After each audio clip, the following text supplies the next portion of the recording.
Hello!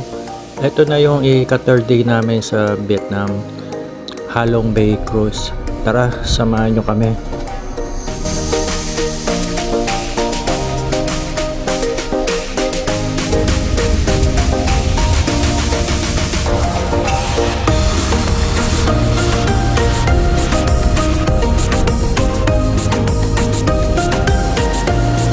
Ito na yung Halong International Cruise Port.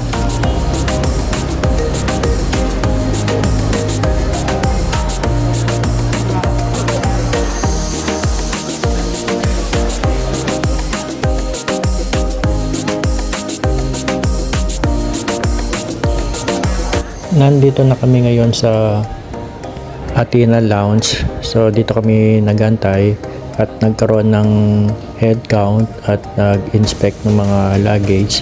Kung meron kang luggage kasi, bali kukunin na nila yon at i-diretso na nila yon sa boat. Kami puro naman hand carry. Tapos eto, nagbigay na ng mga ticket, mag-embark na kami doon sa boat. Eto na yung pair nila.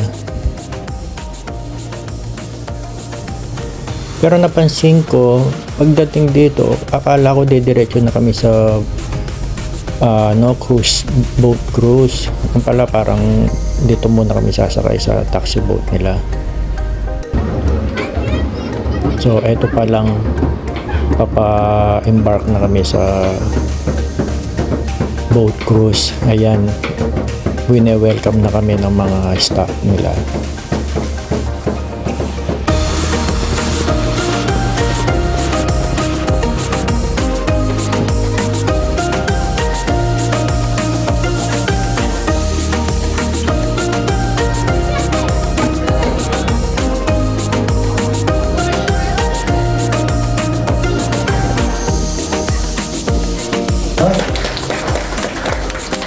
Okay, I would like to introduce my team here. They are very happy to see you on board.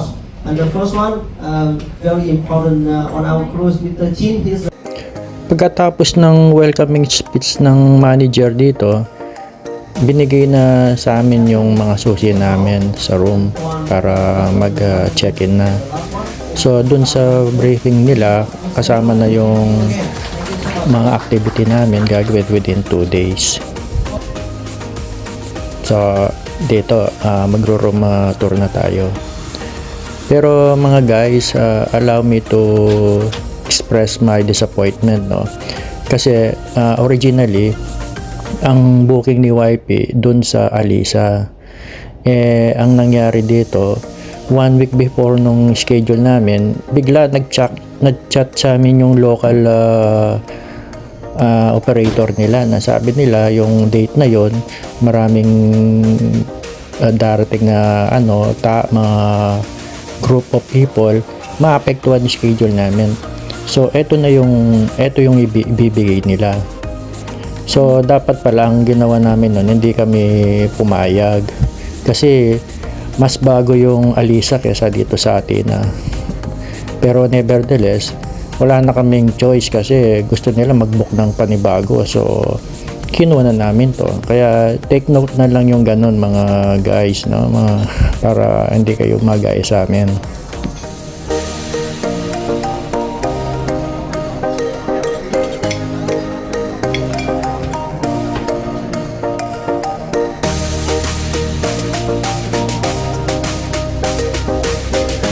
Pagkatapos namin mag-lunch, bumalik lang sa room para mag-prepare for the first activity namin.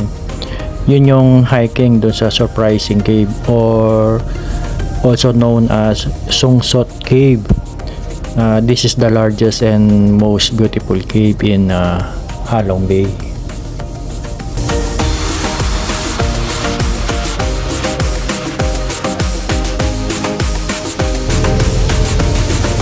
Eto, papunta na kami sa Surprising Cave.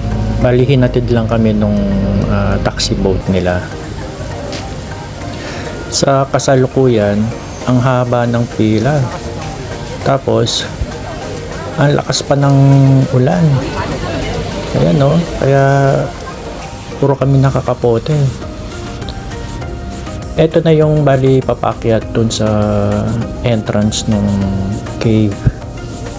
Yan, dito medyo nakalilim na kami sa mga puno at saka sa bundok. Kaya pala mabagal ang daloy ng pila dahil dito. Ayan, ito yung lugar na yan, dami nagpapapicture.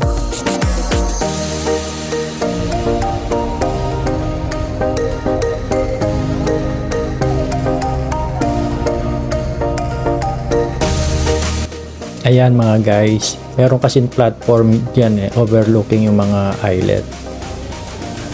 Ngayon, papasok na kami sa cave. Ayan guys, makikita nyo na ngayon itong surprising cave. Tara na at explore na natin.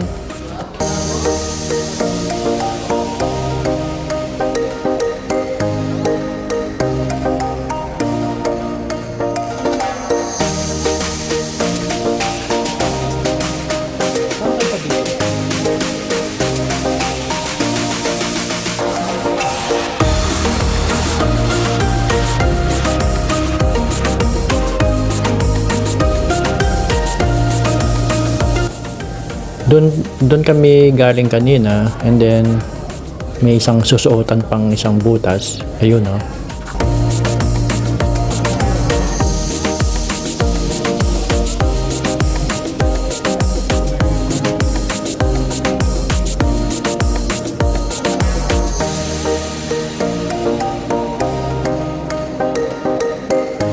Ayan, ito na. Ito na yung talagang maso-surprise ka. Ayan, oh.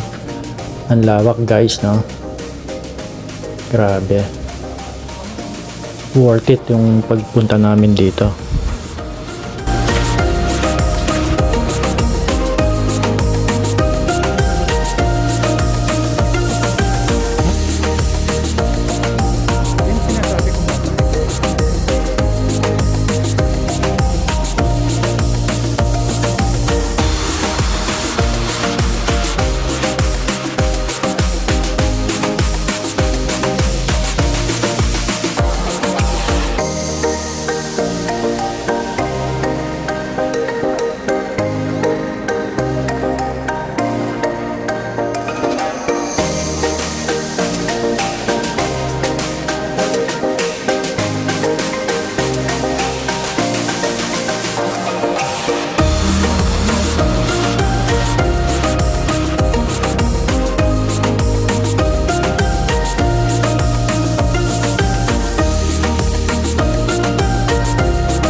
Dito, pabalik na kami sa boat. Nakita nyo guys, no, mahaba-habang lakaran din ng ginawa namin doon sa loob ng cave. Pupunta kami ngayon doon sa next activity namin, doon sa Tip Top Island, which is walking and swimming. Hiking din yun. Nag-decide kami na hindi na kami sasama doon. Ihatid na lang kami sa boat cruise. Pero yung iba, tumuloy na rin doon. Yung kanina pa lang nagpa-picture kami doon sa may isang butas na opening doon, yung may platform na yun, no? Yan. So, mula doon hanggang doon sa baba, 600 step. So, ito na yung taxi boat namin. So, yan. Nag-decide kami na ihatid na lang ulit sa boat cruise.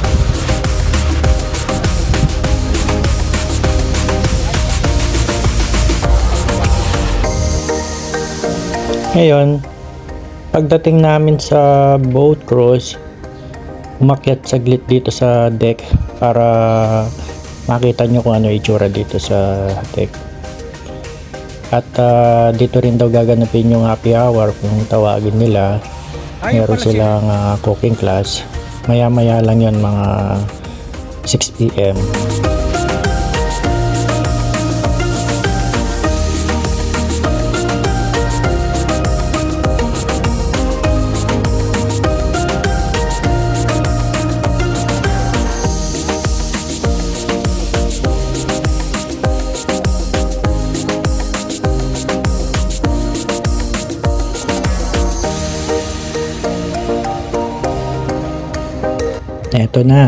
Ito na yung cooking class na sinasabi nila.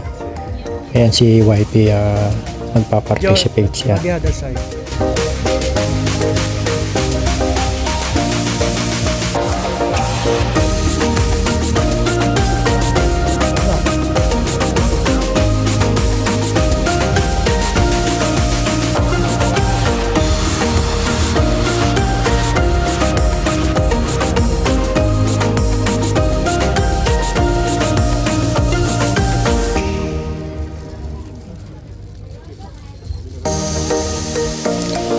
Ayan na ang finished product ni YP.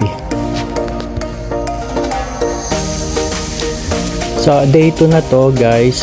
Hindi ko na nakipakita yung dinner namin na kagabi. Ngayon ito, tinitignan ko yung panahon. Umuulan pa rin. Ang next activity namin is yung kayaking doon sa Suot Cave. So mga 1 hour lang yun. Eto mga kasama ko nag-decide na mag-skip ulit doon sa activity. Medyo minalas kami dito sa tour na to. So ayun, magre-relax na lang muna kami dito sa boat at antay na lang yung brunch before disembarking.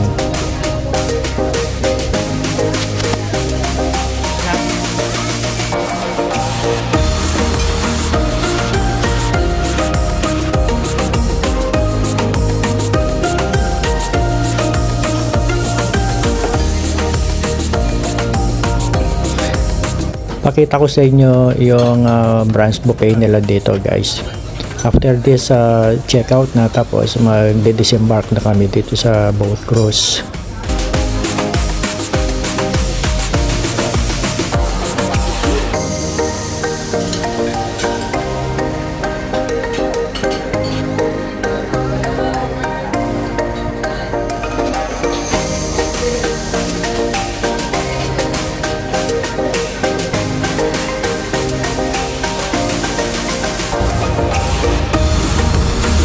Ayan, eto guys, papa-disembark na kami sa Athena Cruise. So, dito na siguro matatapos yung video ko. Overall, Kahit na yung sinabi kong disappointment, nag-enjoy naman kami sa boat cruise, lalo na dun sa food. So salamat na lang sa panonood guys. Kung nag-enjoy kayo dito at nagkaroon kayo ng idea, please do subscribing in my channel. Salamat.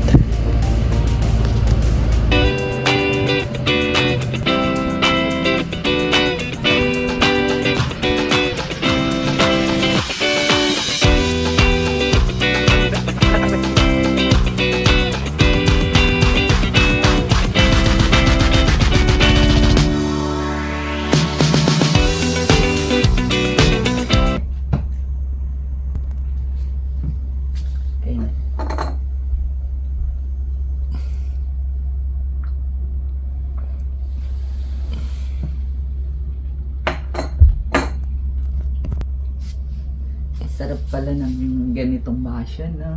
Feeling rich ka kahit hindi. Sana laging ganito. So, anong masasabi mo sa first boat cruise mo? Okay naman siya. Maganda. Masarap ang feeling. Kaya lang, mas gusto ko pa rin ng El Nido, Palawan. Mas maganda yung tubig nila. Malinaw. Dito parang green eh.